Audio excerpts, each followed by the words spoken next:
Tonight, we are going to take the idea of pampering your pets to a whole new different level. Did you know that pati pala mga pets ay may stress and there are also ways of relieving that stress? Paano? Dog massage, te. Ay, yung mga aligagang aso, yung mga tahol ng tahol, ikot ng ikot. Eto na ho ang solusyon, kaya makinig po kayong mabuti. Mga high energy, no? Yes, oo. We have with us Mr. Oliver Tan from Pooch Park. Hello po, welcome to the show. Welcome to the show. And how will you massage the dog? Yung mga aso po kasi kapag nasa labas, tumatakbo, minsan tumatalon from sofa to sa sahig, minsan nagkakaroon din ng mga spasms yung muscles. So, mas maganda po na bibigyan sila ng massage. Ganun. So, And how? for example po, ganyan, nakahiga siya. Sisimulan po natin using rubber brush. Tapos from head, tuloy-tuloy lang pong pag... Ano yung pressure nun? Dapat magaang lang? Or magaan yung... lang po. Magaan lang po. Ganyan. May pressure points din ba yung mga aso? Meron po. Lagi namin ng pinagbukulan ng pansin is yung mga major muscle groups, yung mga malalaki. For example, sa shoulder at saka dito po. It's a may, ano, no? At saka dito po sa likod. So pag sisimulan po natin, dito po, pababa. Parang masahe talaga. Parang tao din, ano? Opo, parang tao rin po. Dito, lalo na dito po, gustong-gusto ng aso yan.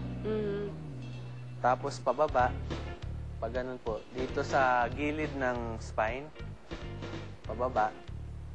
They're really like human beings in that sense, no? Di ba tayo pag minamasa nakakatulog, nakaka-relax? Yung mga aso, nakakatulog din po, lalo na pag nare-relax sila. Dahan-dahan makikita niyo yung mata niya pumipikit. Ang galing. Tingnan mo siya, tingnan mo. Nakahiga na siya Walang talaga. pakialam. Who can give a dog massage? Any dog owner? Any dog owner pwede. It actually promotes the bond between the dog and the owner. Tapos, ang effects niya positively sa owner is yung bond plus nare-relax yung owner. Ganon din yung dog. Lalo na sa mga mga matatanda, ganon, nakakabigay ng therapy. Okay. So, kailan yung best time na mamasahin sila na yan? Daytime? O Mas maganda po bago kumain? Ganyan. Sa gabi po, bago Sa gabi. matulog, ganyan. Para yung buong araw na paglalaro niya, at least ma-relax siya. Kada, no? It's a whole new world. Yeah, I know. So, pag binasahin ng gano'n, yung mga Etong sa pressure points, taas po, yung aso pwede niyo pong ipagilid. paano? Parang tulog na nga siya, te.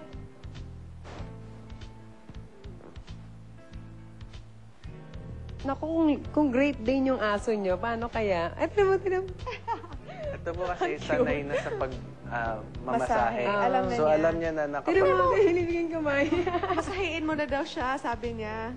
So simulan po natin dito po sa shoulder, yung muscles mahahawakan ninyo, dahan-dahan, pababa. This is also a great time to check your dog. Kapag may mga ticks, may parasites, may sugat sa katawan, na-check po. Yung mali daw. Alam niya kasi yung Hindi daw sequence kasi. Matakot tayo kung lilipat siya sa kabilang side, siya lang mag-isa. May hilo ako nun din. Lilipat na po natin. Ayan.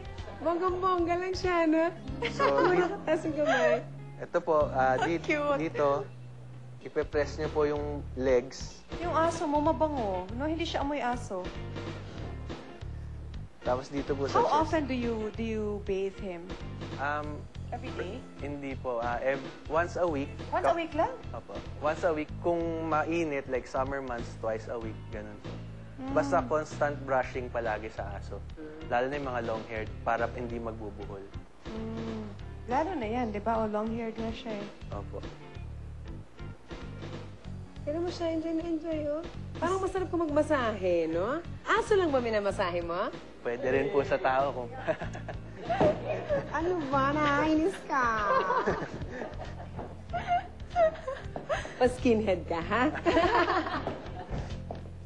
Daycare for dogs, meron din daw? Meron din po kaming daycare. Pwede nyong iwan yung aso niyo sa amin. Per hour siya. How much per hour? So, first hour 50, second hour 80, Parang third hour parking? 100. Parang parking po. Tapos every succeeding hour, 25 pesos. Okay. Bonggang-bongga talaga yung Pooch Park na yan. Saan naman matatagpuan yung Pooch Park? Ano ba? Tama ba sinasabi ko? Pooch Park po. Saan matatagpuan ang Pooch Park? Yung dalawa po kasing store. Yung isa nasa 181 Auto Depot, Julia Vargas Avenue, Pasig. Yung isa po is nasa Level 4, Robinsons Metro East sa may Pasig din. Okay. So you know where to bring your dogs now if you need Yes. them to be pampered, no? Thank you very much for being with us. Thank you po. Up next, a one-of-a-kind fashion show featuring, of course, our furry friends. Stay with us.